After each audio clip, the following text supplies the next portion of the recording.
자, 우리가 일부에서 말씀 언약도 회복하고 또 하나님의 눈물이 있고 뜻이 있는 전도와 선교도 회복해야 되지만 믿음을 회복해야 된다라고 말씀드렸습니다. 그렇다면 우리는 어떠한 믿음을 가지면 되겠느냐? 자, 우리는요, 일부에서도 말씀드렸지만 상처 없는 사람 없고요. 그 상처가 깊을수록 한이 없는 사람은 아무도 없을 겁니다. 다 한이 있습니다.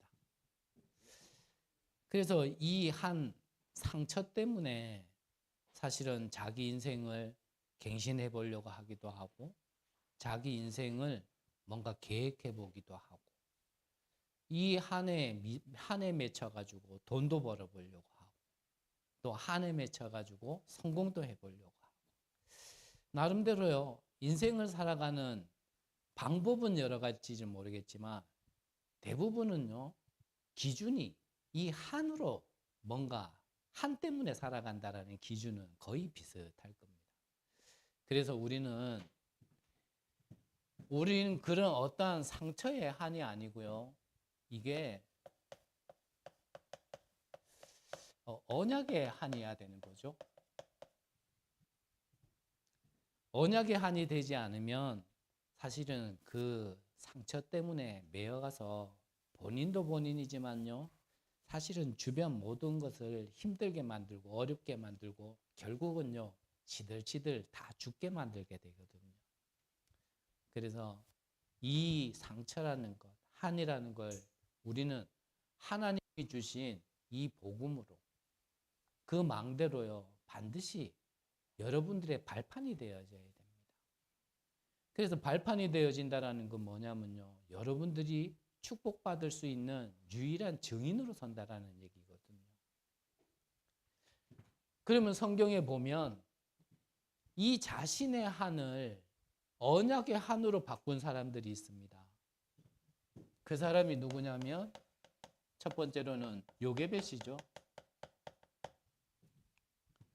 자, 이스라엘 백성의 낳은 것 중에는 짐승에서부터 사람까지 첫 번째 낳은 거는 장자는요 다 죽임을 당하는 처음에 난 장자는요 다 죽임을 당하는 이런 시대에 있었어요.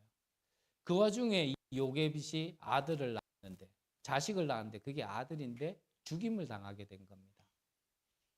요게벳은 성경에 구체적으로 기록은 안 돼 있지만요 분명히 이러한 시대의 배경과 어려움을 통해서요 중요한 것을 봤을 거예요. 그게 뭐냐면 바로 내 아들 하나 살리고자 아니라 모두가 살릴 수 있는 방법이 무엇일까? 그 방법이 오히려 죽임을 명한 왕궁 바로 왕궁으로요 그 아들을 보내는 거였습니다.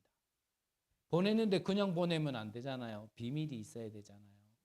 그 비밀이 바로 언약을 심어서 집어넣은 겁니다. 또 어떠한 인물이 있냐면 한나라는 인물. 자기는 본처고 그런데 자식이 없었어요. 하지만 이 후처에게는 아들이 있었습니다. 이 자기는 아들이 없는 것 때문에 이 후처는 아들이 있는 것 때문에 후처가요 본처를 자꾸 괴롭히는 거예요.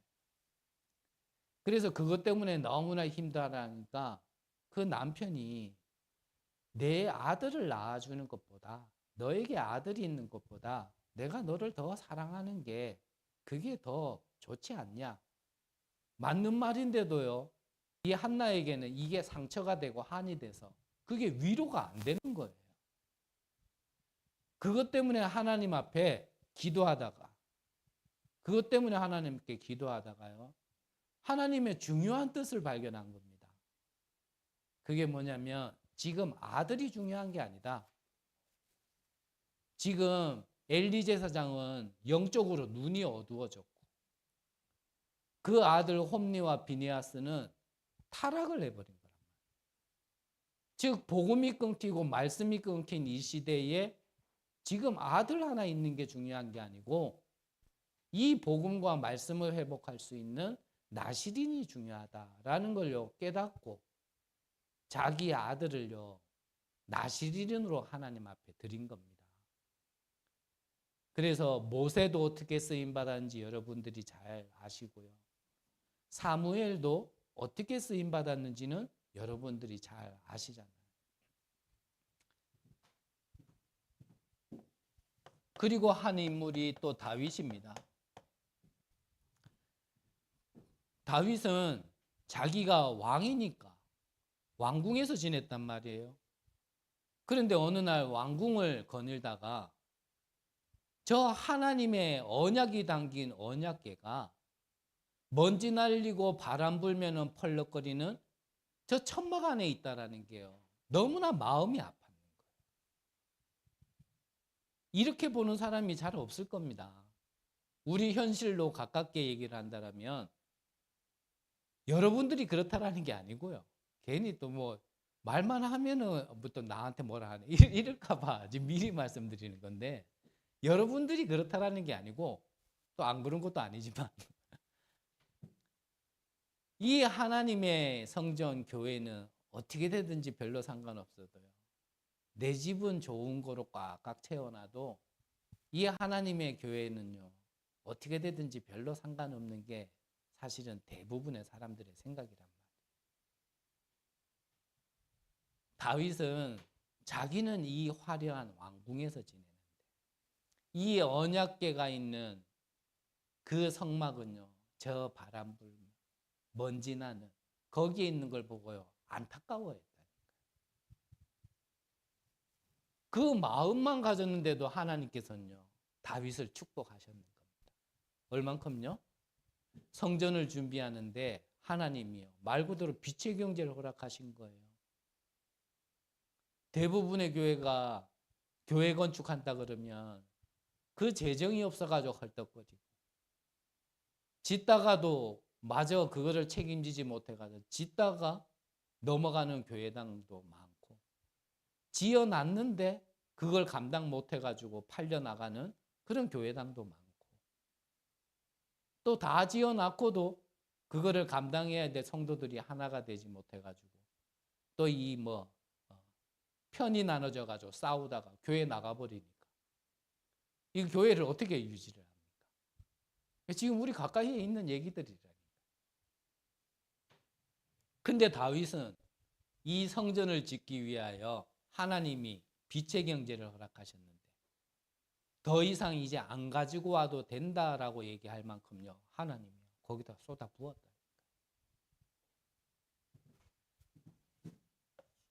그래서 오늘 성경에 나와 있잖아요. 오늘 제목이 시대에 필요한 교회인데 하나님께서는 이 한 가진 언약 가진 자를 사용한 것처럼 우리 교회가 정말 이러한 언약의 한을 가진 도피성의 역할을 할 수 있는 교회로 성장을 한다라면 하나님은요 반드시 축복하실 거라고 저는 믿거든요. 오늘 본문에 다 있었습니다. 왜 이 도피성이 필요하냐? 분명히 사람 가운데는요 이 범죄하고 실수하는 사람들이 있거든요. 또한 보이지는 않지만 영의 존재에게만 있는 이 영적인 문제로요 쉴 수 없는 쉴 곳을 찾지 못하는 영혼들이 있다니까요. 그거를 아무리 술로 채워도요 그거 채워지지 않습니다. 저는 한 번씩 맞는 표현인지는 모르겠습니다. 뭐 신학적으로 따져들고 뭐 그러면은 저는 할 말은 없는 사람인데 우리는 하나님의 형상대로 창조되었다라는 얘기는요. 우리의 영혼에는 하나님이 있어야 될 곳이 있는 거예요. 뭐 전체적으로 다 있는 거지만 하나님이 있어야 돼요. 근데 거기에 하나님이 안 계시니까 창세기 1장 2절에 보니까 혼돈, 공허, 흑암 그랬거든요. 거기에다가요, 아무리 술로 집어넣어놔도 술로는 위로가 안 되고 채워지지 않는 거예요. 우리의 영혼은 하나님과 함께 있어야 되는데 우리의 영혼이 하나님을 떠나 그 외로움, 허전함은요, 어떤 것으로도, 어떤 사람으로도 채워지지 않고 그걸로는 만족되지 않는 게 우리의 영인 겁니다. 지금도요, 하나님을 못 만나가지고 그 영적 문제 가운데 이게 답인가? 저게 답인가? 찾는 사람들이요, 수두룩빽빽하다니까요. 나에게는 분명히 어려움이 와 있는데 이 어려움이 왜, 어디서부터, 무엇 때문에 왔는지 원인도 모르고 지금요, 그런 가운데 있는 사람들이 있다니까요. 그러니까 제가 어깨가 아파가지고 어깨 수술하러 병원에 들어가 있는데 그 병실 안에 이제 어른 한 분이 들어오셨어요. 이 어른은요, 이 한 분이 병실뿐만 아니라 그 병동 자체를 얼마나 시끄럽게 만드는지. 그래가지고 그러니까 아무래도 주목되는 그런 분이었는데 이제 그 아들분이 이제 일 마치고 저녁에 오면 이제 눈으로만, 병실에 들어오니까 눈으로만 인사하고 그러는 사이였는데 어느 날 제가 병원 1층에 그냥 이렇게 앉아 있는데요, 갑자기 내 옆에 턱 앉는 거예요. 그러더니 뭐라 그러냐면 본인 얘기를 막 하는 겁니다. 이 아버지가 전에는 안 그랬대요. 그런데 어느 날 뭐 연세가 드셨으니까 그럴 수도 있겠지만 말 그대로 이 치매기가 오고, 이 치매기가 오니까 자기 안에 게 다 드러나는데 내가 감당을 못 하겠다라는 거예요. 근데 그게 문제가 아니에요. 그거 말고도 또 문제가 있어요.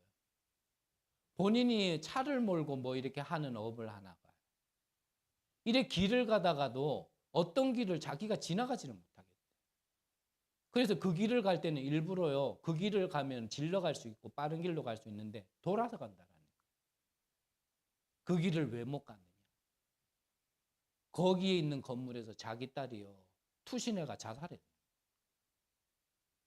그 아버지 문제도 딸 문제도 문제지만 또 문제는 뭐냐면 이러한 상황들 속에 나도 지금 죽고 싶어 미치겠다라는 거예요.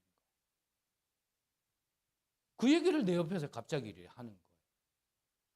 그래서 그분에게도 얘기를 드린 겁니다.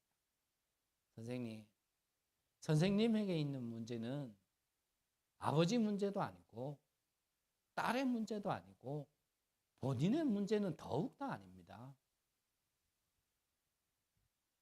그걸 보고 우리는 하나님 떠난 영적 문제라고 얘기합니다. 하나님 떠나 있기 때문에 내가 원하지는 않았지만, 내가 선택하지는 않았지만 그 운명 가운데 잡힌 가운데서 내가 자꾸 묶여 있는 겁니다. 그걸 보고 운명이라 합니다. 이랬더니요, 이분이요, 그 그리스도를, 해방될 수 있는 길이 되신 그리스도를 영접하겠다라는 거예요. 그래서 거기서 영접을 했다니까요. 그래서 그 복음 전하는 사이에 우리 앞에요, 누가 봐도 이 사람들은 좀 심각한 사람들이라고 보이는 사람이 2명이 지나갔었거든요. 영접하고 나서 이 사람들, 우리 앞으로 지나갔던 사람들이요, 저 길 건너편으로 반대편으로 다시 내려가는 거예요. 그분이 저에게 하는 말이 뭐냐면, 목사님, 저 사람들도 복음 들어야 되지 않겠습니까? 어이구야, 이게 뭔 소린가 싶어. 그렇지요, 저들도 복음 들어야 되지요. 그러더니 이 사람이요, 갑자기 벌떡 일어나더니 길 건너 이래 내려가는 사람들한테 저기요. 사도행전 3장에 보니까 요한과 베드로가 갈 때 안질뱅이가 나한테 뭘 줄꼬 하고 이래 주목하여 보았겠다 그랬잖아요. 그 사람들이 딱 그런 눈으로 봤어요. 자기들을 부를 때 나한테 뭘 줄까? 이런 눈으로요 쳐다보더니 길 건너 오는 거예요. 그래가지고 그 사람들한테도 복음 전하는 일이 있었다니까. 영적 문제가 뭡니까? 지금도 이러한 문제 속에요, 고통당하는 사람들이 쉴 곳이 없고요. 답을 찾을 곳이 없단 말이에요. 실수하고 범죄하는 사람도 올 수 있는 도피성. 이러한 영적 문제 가운데 방황하는 사람들도 올 수 있는 그런 도피성. 다 포함된 얘기이긴 하겠지만 정신적으로도 좀 병에 걸려 있는 사람도 올 수 있는 도피성. 육신적으로도 좀 쉼을 얻을 수 있는 도피성. 그래서 이 도피성 안에서는요, 살인을 저질렀다 하더라도 도피성 안에 들어가면은 그 죄를 물을 수 없는 하나님의 법이 있었어요. 그게 왜냐? 뭐 고의로 했을 수도 있겠지만 실수로 살인을 할 수도 있는데 이스라엘의 율법으로 따지면 그렇게 실수한 사람은요, 이에는 이, 눈에는 눈이거든요. 그래서 이것도 왜 하나님이 용서의 하나님, 사랑의 하나님이 이에는 이, 눈에는 눈이라고 얘기했냐? 뭐 말씀드렸지만 사람의 심리가 그래요. 만약에 누가 내 눈을 하나 다치게 해서 못 쓰게 만들었다. 그러면 내가 그 사람 그걸 갖다가 보상받고 하기 위해서 그 사람도 눈 하나만 내가 해하게 하면 내 마음이 풀릴까요? 절대 그렇지 않죠. 가죽을 다 벗겨도 시원찮지 않을 거예요, 아마. 그게 우리 마음이거든요. 그래서 하나님이 눈에는 눈, 이에는 이, 그 이상의 것을 보복하지 마라. 이름은 뜻으로 이제 그려준 거지. 니를 요만큼 다치게 한 사람은 요만큼 다치게 똑같이 갚아라. 그 말이 아니거든요. 이렇게 실수로 그렇게 한 사람이라 할지라도 뭔가 자기가 왜 그렇게 될 수밖에 없는지 영적으로 육신적으로 돌아보고 회개할 수 있는 기회를 주기 위해서 도피성을 만들라 한 거거든요. 근데 그 전에 이스라엘의 율법으로는 그렇게 범죄한 사람은 쳐 죽여야 되는 게 그들의 율법이었기 때문에 일단은 실수해서 누구한테 해를 입혔다 하더라도 도피성으로 가면은 책임을 물을 수 없는 그러한 법이 있었어요. 이것 가지고 길게 얘기할 수는 없지만 그래서 하나님이 도피성을 오늘 성경에 읽었잖아요. 지파마다, 쉽게 말하면 지역마다 이 도피성을 만들어라.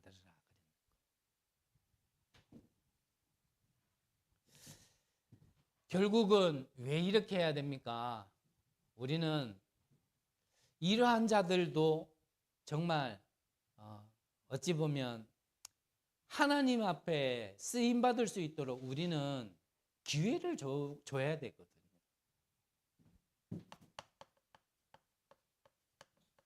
자, 그러면 용서하는 게 목적이 아니고 이들에게 기회만 주는 게 목적이 아니죠. 교회가 무조건 용서하고 무조건 받아들이는 게 복음이고 그게 사랑은 아니잖아요. 저는 그런 생각이 좀 많이 들어요. 그 영혼을 두고 생각하고 쉽게 말하면 뭐 그랬거든요. 뭐 자기가 교회당 쓰는데 뭔가 불편하게 하고 그거 가지고 말한다고요. 뭐 교회당이 목사거냐 나한테 그랬다 그러더라고요. 네, 물론 교회가 목사권은 아닙니다. 근데 지권은 더 아닌데 도대체 무슨 생각으로 그런 말을 하는지 나는 조금 난해하기는 하지만요.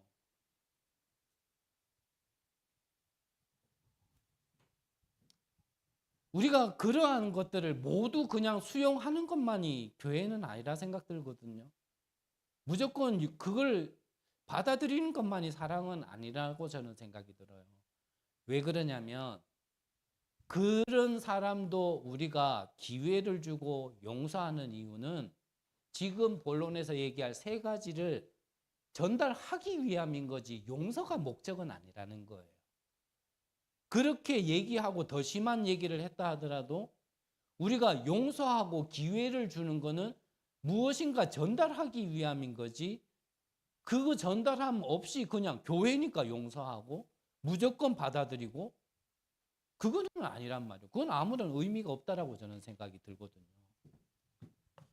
그래서 우리도 마찬가지고 그 당사자 237, 5천 종족도 마찬가지고요. 이 세 가지 축복이 동일하게 있어야 될 것입니다. 그 첫 번째가 뭐냐면 이 성막의 축복입니다. 성막의 축복. 자, 성막 안에는 하나님이 이거를 두어라라고 말씀하신 게 있어요. 그게 뭐냐면 성막 안에는 언약궤가 있었습니다. 근데 언약궤가 중요한 게 아니죠. 말 그대로 언약이 중요하기 때문에 그래요. 언약을 담아놓은 궤라서 중요한 거지 언약궤 자체가 중요한 건 아니죠. 이 성막 안에는 등대가 있었습니다. 빛을 비춰야 되니까. 이 성막 안에는 향단이 있었어요. 그거는 바로 이 성막에는요, 기도가 있어야 되는 겁니다.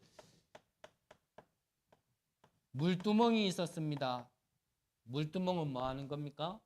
씻는 거예요. 치유를 얘기하는 거죠. 여기에는 떡상이 있었습니다. 오늘도 우리가 성찬식을 통하여 떡을 나누는데 그 떡의 의미가 뭐냐면 그리스도의 생명을 의미하는 겁니다. 이 성막에는 기름이 있었고요. 기름이라는 것은 이 성령의 능력과 역사를 의미하는 겁니다. 또한 이 성막에는 뜰이 있었죠. 그래서 첫 번째 세 가지 축복 중에 하나의 첫 번째 축복이 뭐냐면 이 성막 안에 있는 이 축복이 있어야 된다는 겁니다. 그리고 두 번째 축복은 뭐냐면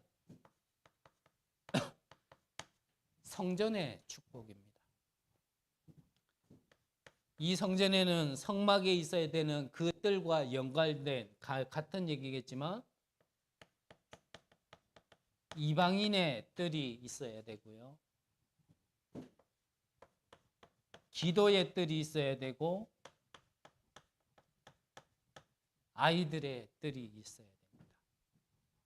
그래서 이 뜰에서 유대인들이 장사한 것을 보고 예수님께서요 채찍을 휘두르면서요 화를 내신 거예요. 그리고 그들을 다 쫓아낸 겁니다. 그래서 이방인이 237, 기도가 치유, 아이들이 서밋이라는 의미로 우리는 말씀을 받고 방향을 맞추면서 기도하는 거죠.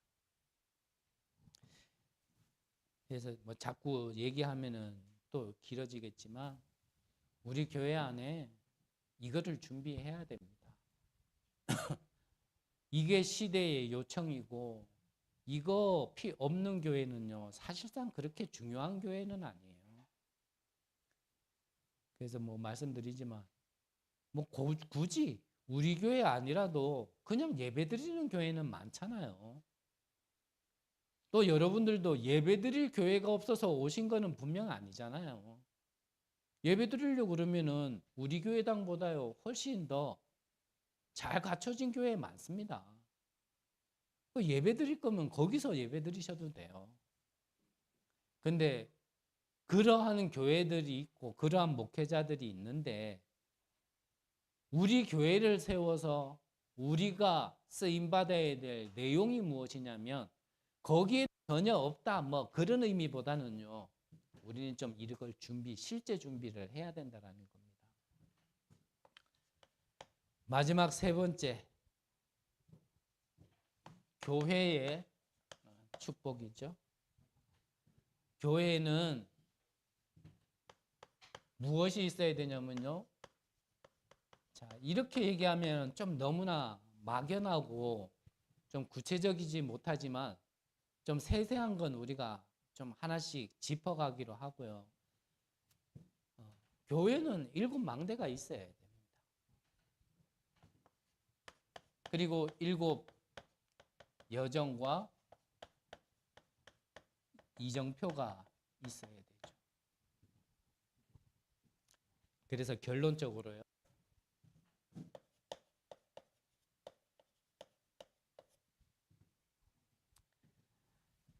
여러분들은 오늘 말씀 제목이 시대에 필요한 교회입니다.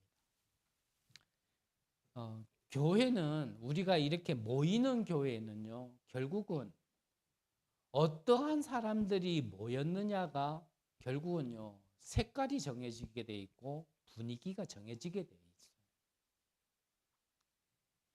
누군가가 외부에서 왔을 때 이 교회는 이렇다 저렇다 얘기하는 거는 결국은요, 저를 포함한 여러분들을 보면서 하는 얘기지 결국은 다른 거 아니거든요. 그래서 우리 교회가 앞으로 하나님 보시기에 필요한 교회로 세워질 건지, 아니면 있어도 되고 없어도 되는 교회로 나아갈 건지는 사실은 어찌 보면 우리의 기도의 방향에 따라서 정해지게 될 겁니다. 그 전에는 뭐냐면은 말씀, 언약의 회복부터 있어야 되겠지만, 복음의 회복부터 있어야겠지만, 그 안에서 우리가요, 어떤 교회로 우리가 세워져 나갈 건가는 우리의 기도의 방향에 있는 겁니다. 우리의 기도를 통해서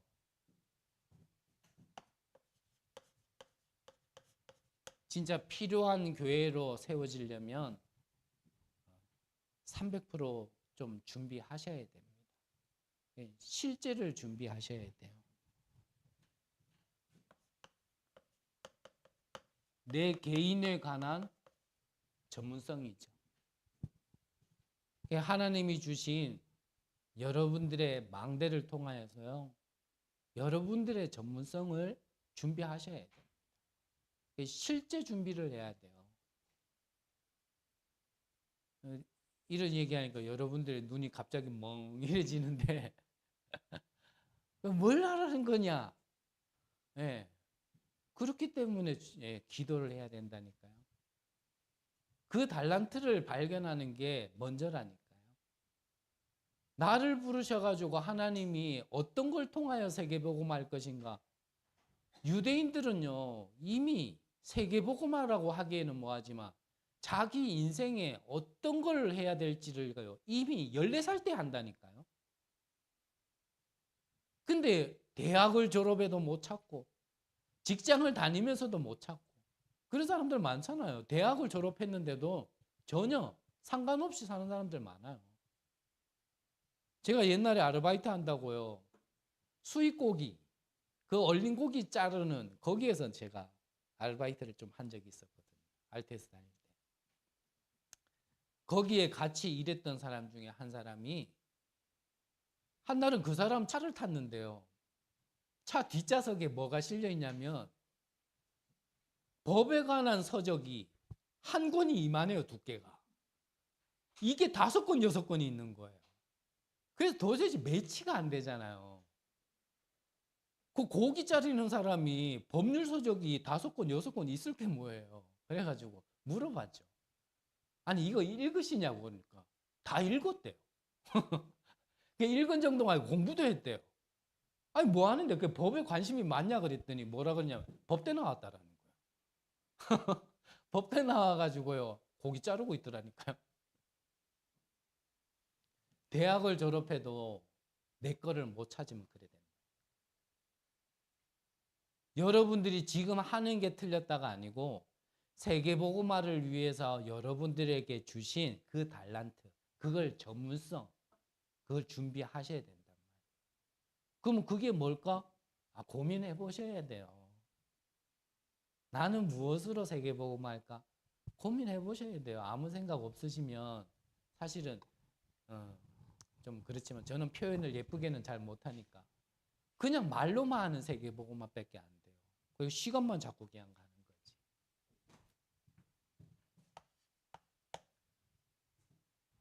그 전문성이 무엇과 맞아야 되냐면 이 현장과 맞아야 돼요. 그래서 현장이 요구하는 그거야지 쓰임받게 되어지는 겁니다. 나 혼자 아무리 특출난 거 가지고 있어도 현장이 요구하지 않는 거라면 그거요 쓸 데가 없어요. 쓸 곳이 없다니까요.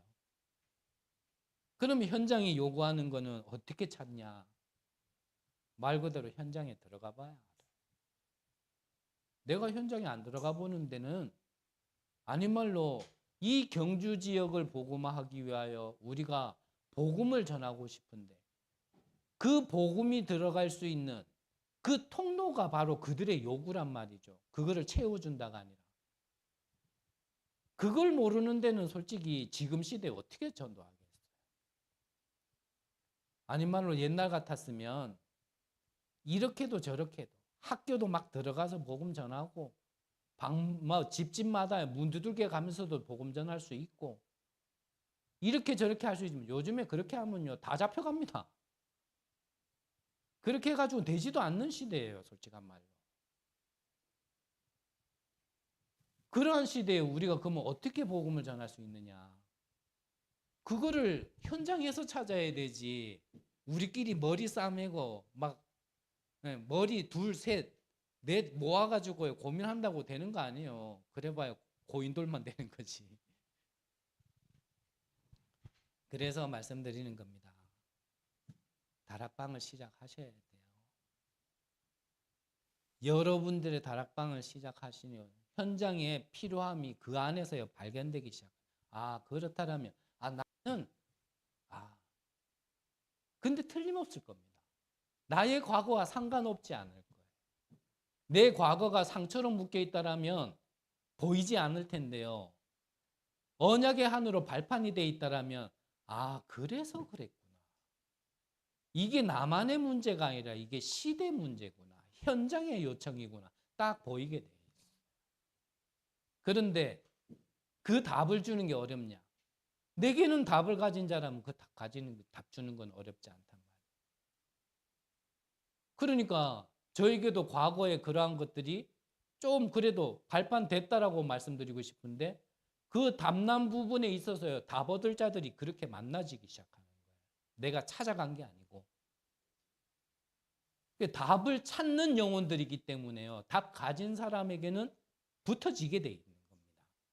그래서 전도는요. 알고 보면 쉬운 거예요. 문제는 내가 답을 못 가지고 있는 게 문제인 거지.